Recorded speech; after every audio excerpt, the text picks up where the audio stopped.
My mother was paralyzed from the waist down and had always been suffering from several health issues since the time I can remember. Her condition required constant care and attention, which placed a significant burden on our family. My father worked as a truck driver, so he was often gone for long hours, sometimes even days. Dad and I did everything we could to ensure Mom was comfortable and well cared for. However, his job's demanding nature meant that I had to shoulder a lot of the caregiving duties on my own. We had a nurse who would come to help out occasionally, but it wasn't often enough. We simply didn't have the financial means to hire a full-time caregiver. The times when the nurse was there felt like a relief, but those moments were rare.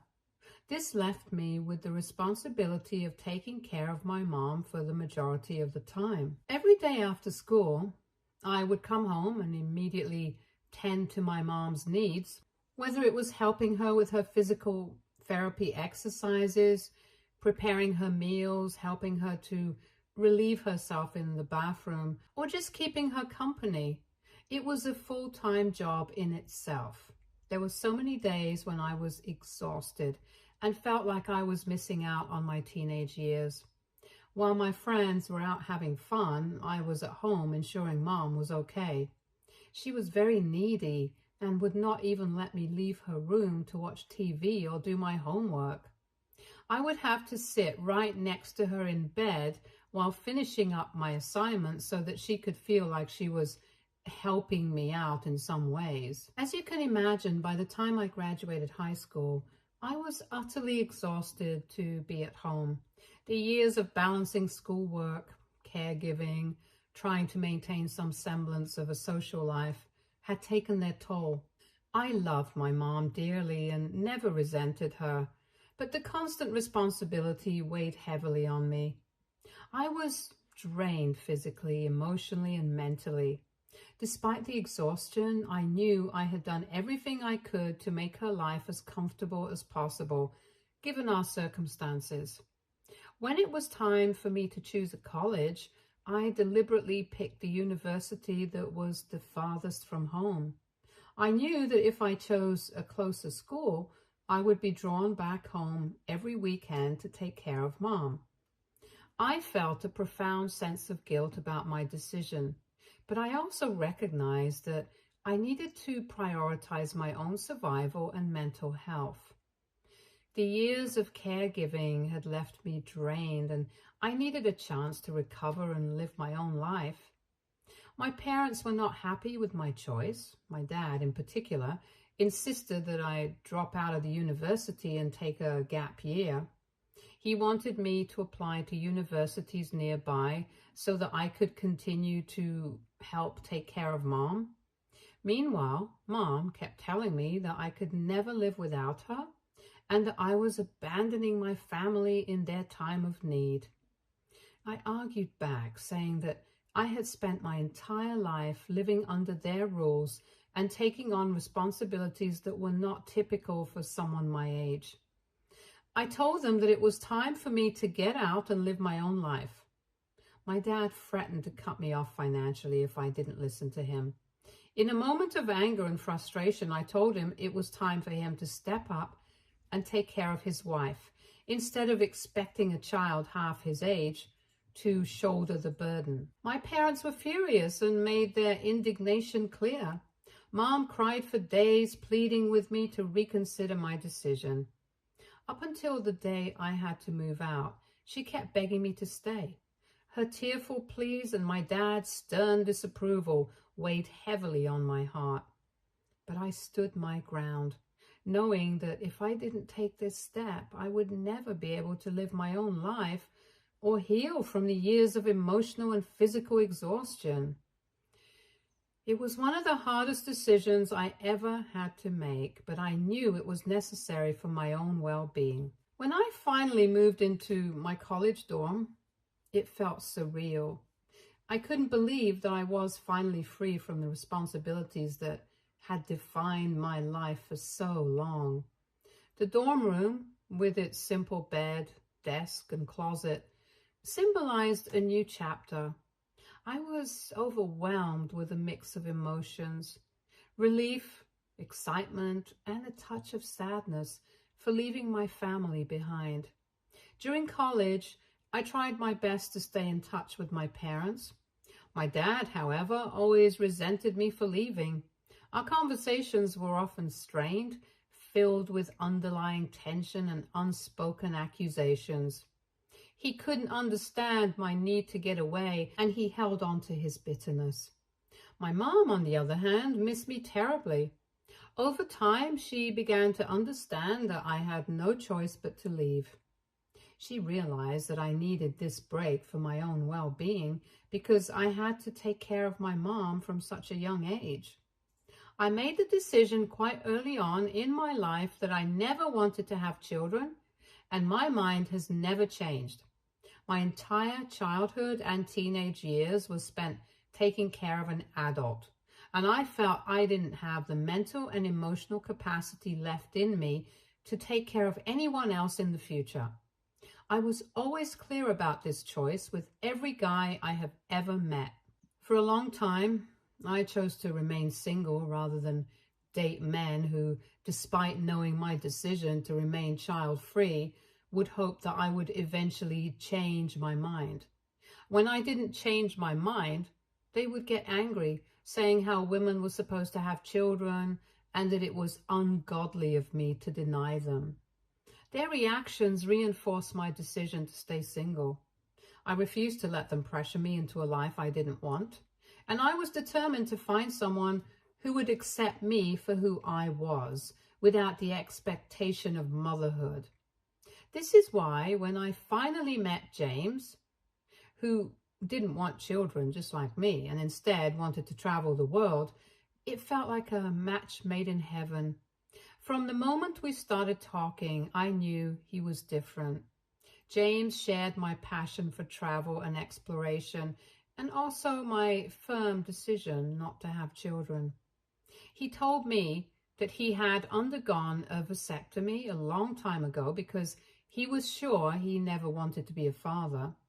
It was such a relief to find someone who was on the same page as me. Besides our shared interest in remaining child-free, James was kind, helpful, and intelligent. His spontaneity matched mine perfectly, and together we could just up and travel anywhere we wished.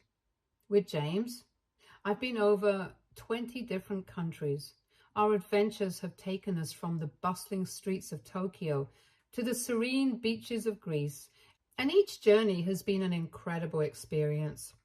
Now, don't get me wrong, we're not rich, and neither do we come from wealthy families. However, because we don't have children and both of us are adaptable adults, we've been able to keep our priorities straight. We prioritize experiences over material possessions, and we live frugally when necessary to save up for our next trip.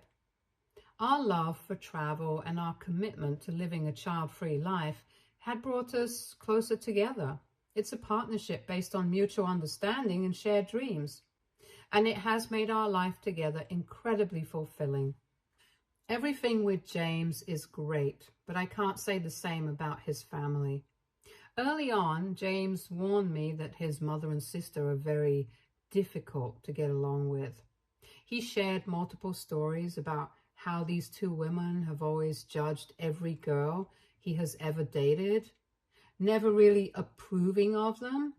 Over the years, his family has been consistently judgmental and always had an opinion about his lifestyle. James enjoys being a free spirit, embracing spontaneity and adventure, but his family has always wanted him to settle down and have a traditional job. This clash of values has been a significant source of tension between them. The situation escalated dramatically back when James decided to get a vasectomy. His mother, Vinnie, was furious when she found out. She was so angry that she stormed into his workplace and yelled at him in front of everyone, expressing her shame and disappointment that he did not want to become a father. She told him she was ashamed to have given birth to a son like him. That incident was a turning point for James. The public humiliation and the lack of respect for his personal choices made him realize that he needed to distance himself from his family. Since then, he has reduced his contact with them as much as possible. While he still loves his family, he understands that their constant judgment and disapproval are toxic to his well-being.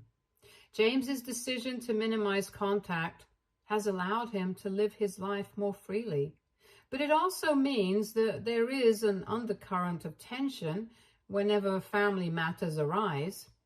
James's mother did apologize to him several times after the vasectomy incident, which is why eventually he agreed to let me meet her.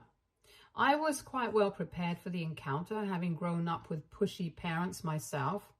James's mother, Vinnie, was exactly as I had imagined, short-tempered and very mouthy. In our first meeting, she immediately had opinions to share about my red hair color and the tattoo on my forearm. She didn't hold back her judgments, making it clear that she wasn't impressed. When she asked about my parents, I told her about my mother's disability. Vinnie then made a shocking comment, asking if that was why I wanted to marry James, so he could help me take care of my mom. I was taken aback, especially since James hadn't even met my mother at that point. Besides, why would I need to marry a man to take care of my mom? Her ridiculous words made me laugh out loud. Vinnie didn't like that at all and said she found my laughter very insulting. I didn't care and just kept eating my food without apologizing to her. Over the years, our relationship has never improved, but I've never sweated about it. I let her do her thing and I do mine. Her opinions and judgments don't affect me, and I maintain a polite but distant relationship with her. However, the main villain in my life isn't my mother-in-law, since I can pretty much handle her. It's actually my sister-in-law. She has always hated the fact that I don't want children as much as James. She had always expected her brother to meet a woman who would eventually change his mind and force him into becoming a father. Instead, James met me, who shared his interest in not having kids, and this infuriated her. When she found out that we both wanted to remain child-free, she asked me what the purpose of my life was. I told her that my purpose was to live my life just like every other person, doing the things I wanted to do. However, she argued, questioning the point of God giving me a uterus, as if the sole purpose of a woman is to become a breeding animal. I responded that just because one has a uterus doesn't mean they have to use it, and that people who don't want to have children shouldn't be forced to take on kids they can't manage. Nothing would damage a kid more than having parents who don't know how to take care of them, despite my explanations. Sister-in-law just shook her head and kept telling me how James and I were going to regret our decision when we were older and had no one to take care of us. I quipped back that I didn't want to have children just to have insurance for them to take care of me, as there's no guarantee they ever would. I also mentioned that I would feel much more comfortable at an old age home with nurses and staff who could take care of me if such a situation ever arose when we were older. Sister-in-law never bothered listening to me, as you can already imagine. Over the years, she has done everything in her power to force us to change our minds. It all started with her having children and then calling us every other weekend to take care of them. Now, James and I love our nephews and niece, but spending time with them for 3 to 4 hours isn't going to change our minds about not wanting kids. Currently, James and I are working hard to build our marketing agency, even though it has just started. We've already onboarded a few well-paying clients. This time is crucial for us, and we know we have to work very hard to retain them for a long time. At this stage, we also rely heavily on word of mouth from these clients to spread the word that we're a good agency for their brands. Because of this, James and I have been very busy with work and haven't even traveled anywhere. Sister-in-law is well aware of this. However, without ever checking in on us, she will just drop her kids off at our place, unannounced. She will give us excuses that she needs a break or has to buy groceries, but will be gone for hours on end. Whenever this happens, James tries to take care of the kids for about an hour before he gets quickly irritated. He then ends up switching on the TV for them and lets them watch whatever they want to. Kids being kids get quickly bored and want attention, so then they start wailing or fighting amongst themselves, which is when I am forced to leave my work and play with them. I know they're just kids, but due to all of this, I've started to resent them, and I know for a fact that James does too. This situation is frustrating because we are trying to build something important, and every interruption feels like a step backward from our future. Despite my best efforts to maintain a good relationship with my sister-in-law, her constant disregard for our time and work commitments is creating a significant strain. We have had several talks with her, but she just dismisses our feelings, saying her kids are practically related to us by blood and that we should learn to live with them.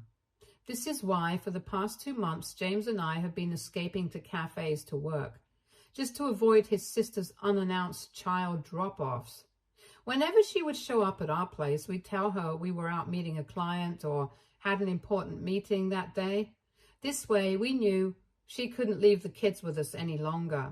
Of course, my sister-in-law would get furious that we were unavailable and would demand we come back home, but James would argue back, insisting she needed to watch over her own kids instead of pushing them onto us all the time. Later, my mother-in-law would call James to reprimand him about not helping his sister enough and how difficult it is for her to be a parent of 3.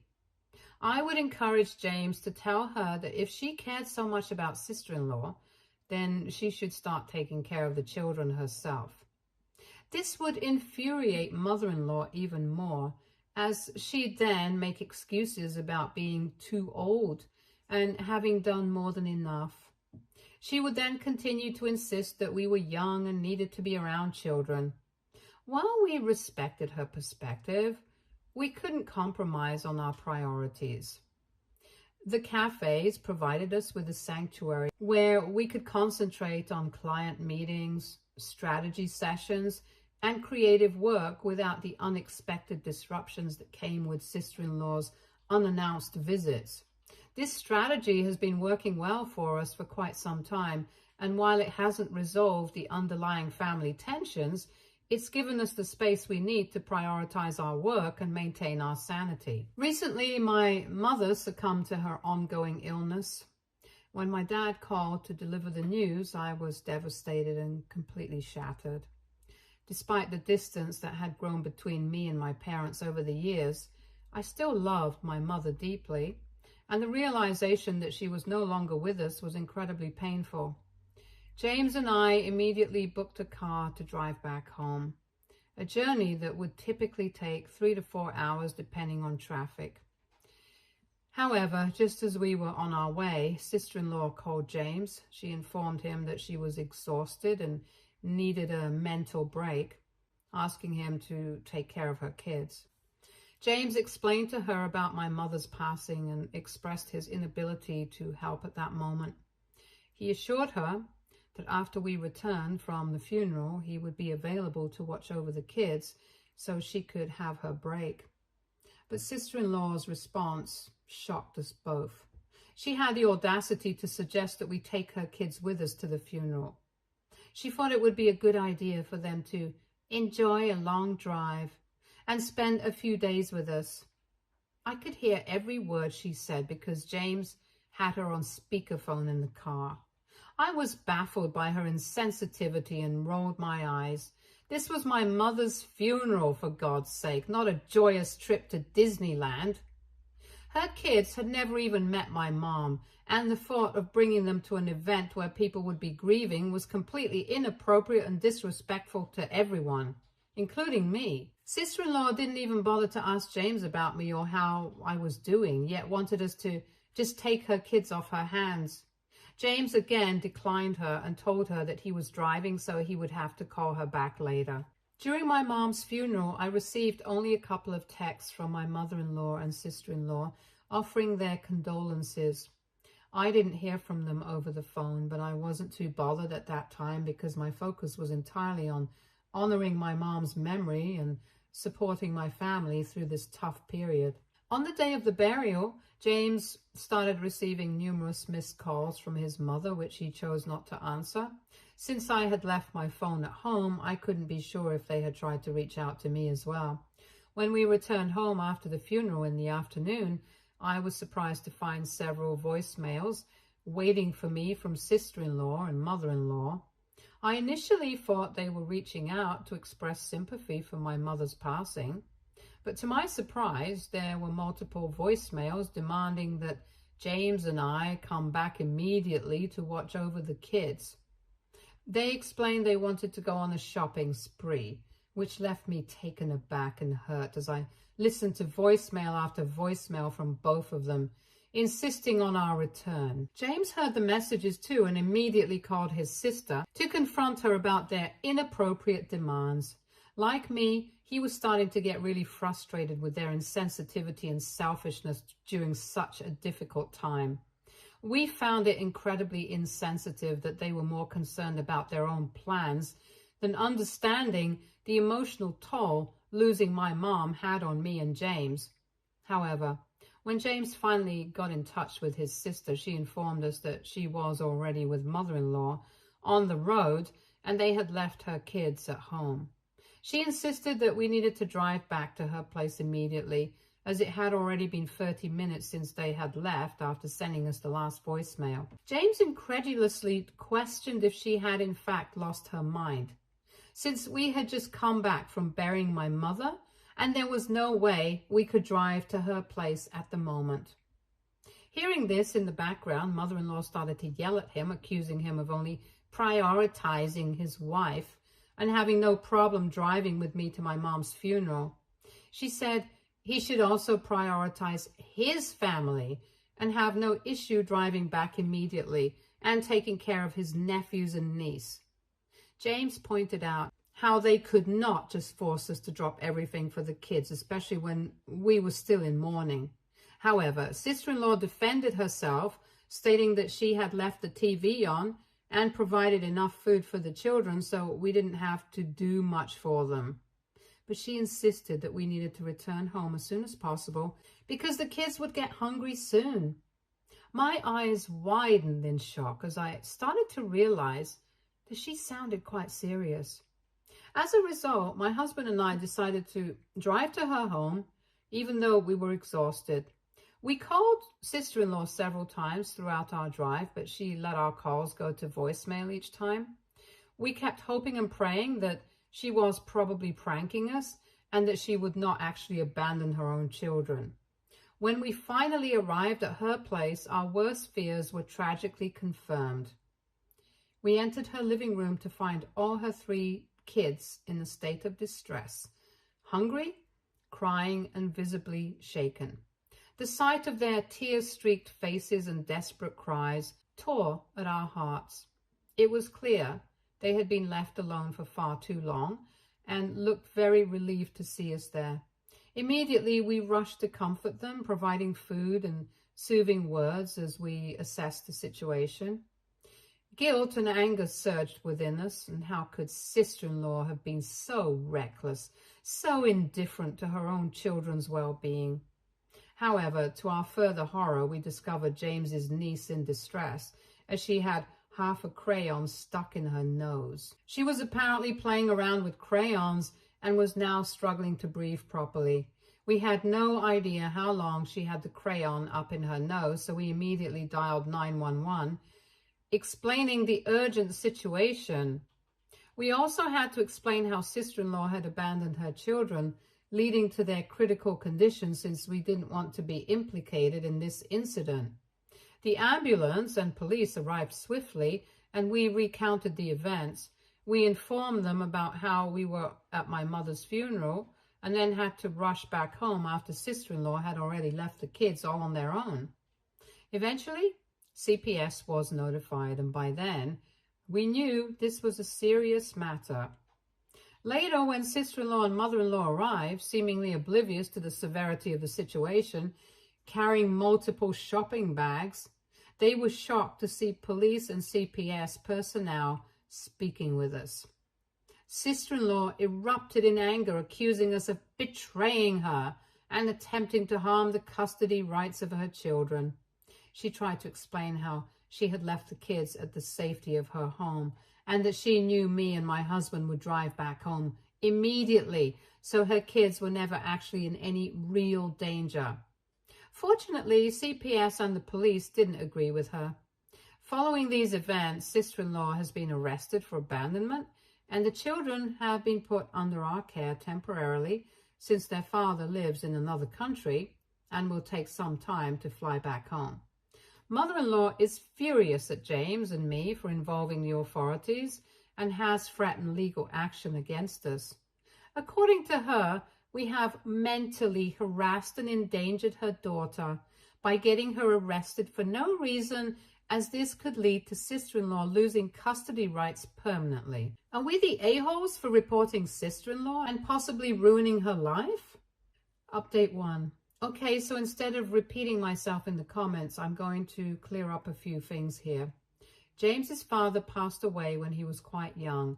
This is why mother-in-law and sister-in-law have always been so involved in his life, as they both feel they have practically raised him together. Obviously, that's not true, because according to James, his mother and sister used to abandon him as a child all the time to do their own thing, so he learned to pretty much take care of himself all on his own. This is also the #1 reason why he has never wanted to have kids after watching his mother be such a terrible parent to him and his sister. My husband does stand up to them all the time, but they just refuse to take no for an answer. Sister-in-law and her ex-husband are divorced. Her ex currently lives in another country for his job, but he's flying back soon to take on the responsibility of the kids.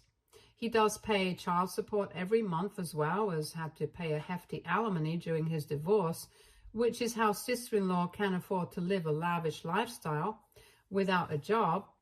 Since the court generally lets mothers have full primary custody of the children, they have been living with sister-in-law as a result, and the father comes and visits the kids every other month. I don't think he had any idea that his wife would regularly abandon their kids at our place, because we have never talked to him, but we are planning to have a sit-down with him when he arrives and let him know everything that has been going on. As of now, the kids are doing okay with us. They don't look traumatized, and we are doing our best to take care of them as much as we can. Unfortunately, James and I don't think we can take care of the children permanently in the future. We are not equipped to take on this responsibility, and we are grateful that their father will be arriving soon. Yes, mother-in-law is still threatening to take us to court. However, after reading all your comments, I feel much better knowing that she doesn't really have any legal grounds to stand on. As usual, she's just probably trying to intimidate us and refusing to accept her own role in encouraging sister-in-law to abandon her kids that day. Update 2. So sister-in-law has been released on bail currently thanks to her lawyer. However, this arrest is going to seriously affect her upcoming custodial fight with her ex-husband. Her ex did come to meet me and James. He thanked us for everything and told us that he had no idea about how sister-in-law had been treating their kids. He assured us that he would take his kids away from sister-in-law no matter what, to prevent them from ever suffering again. The ex seems quite well off, so I'm sure he can hire nannies to care for the children at his place, which is a far better option than what sister-in-law does. The only thing sister-in-law won't like about this arrangement is losing child support, which she depends on to maintain her lifestyle. We have blocked mother-in-law after sending her a long text message in which we firmly expressed that we wanted nothing to do with her whatsoever, and that she shares 100% responsibility with sister-in-law for abandoning the kids in that state. We further informed her that we were done with her narcissistic behavior And if she ever approached us again, we wouldn't hesitate to get a restraining order against her. We are hoping this makes her stop contacting us ever again in the future. Update 3. I know it's been several months since I last updated, but I wanted to come here and give a final update about sister-in-law.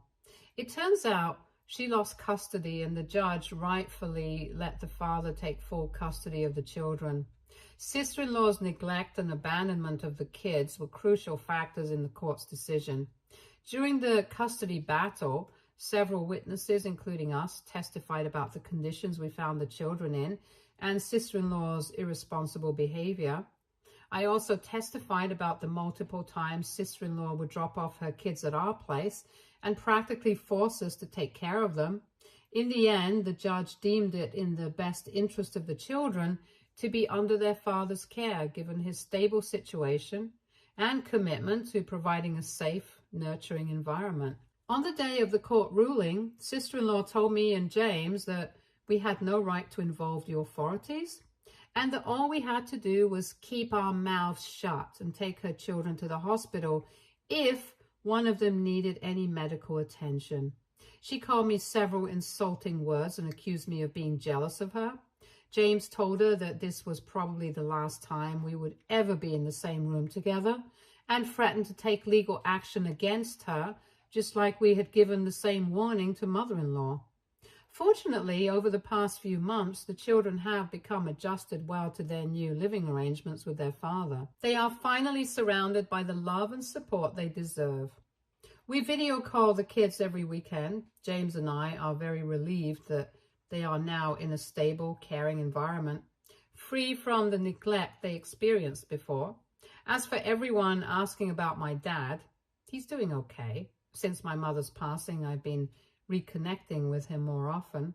It's been a process of healing and rebuilding our relationship during this difficult time.